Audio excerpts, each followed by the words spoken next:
Haleluya, puji nama Tuhan. Kembali berjumpa dalam Miracle Message buat hari ini, saudara. Saudara, tidak semua wanita dipanggil berdiri di mimbar. Sebagian dipanggil berlutut di rumah berdoa secara tersembunyi, dan dari sana Tuhan mengubah dunia. Inilah kisah Susannah Wesley, seorang ibu yang biasa dengan iman yang luar biasa. Susannah Wesley adalah ibu yang melahirkan tokoh kebangunan rohani.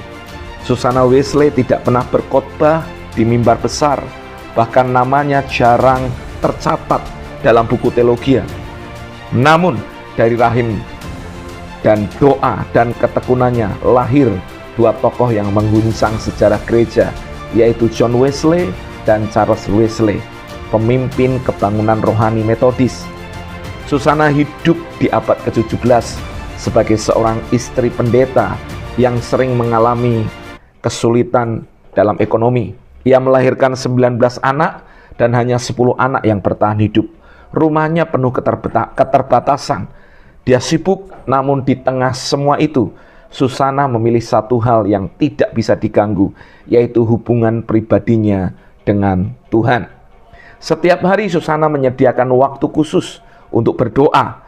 Ketika rumah terlalu ramai, ia menarik celemeknya, menutup kepala. Itulah tanda bagi anak-anaknya bahwa ibu mereka sedang berdoa, berbicara dengan Tuhan, dan tidak ada yang boleh mengganggunya. Dari tempat sederhana itulah iman yang besar ditanamkan kepada anak-anaknya.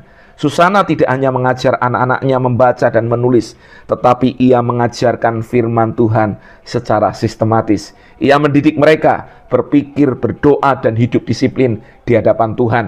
Bahkan ketika suaminya pergi, Susannah memimpin persekutuan doa di rumah. Sebuah keberanian yang pada zamannya dianggap tidak biasa bagi seorang wanita. Tahun-tahun berlalu, anak-anaknya bertumbuh, dan apa yang ditanamkan Susannah di dalam doa dan firman itu dituai dalam pelayanannya yang berdampak bagi jutaan banyak orang. John Wesley mengobarkan api penginjilan. Charles Wesley menulis lebih dari 6.000 lagu rohani. Semua berakar dari rumah kecil, dari seorang ibu yang setia. Saudara, saya mau mendorong Bapak Ibu Saudara sebagai ibu, sebagai wanita.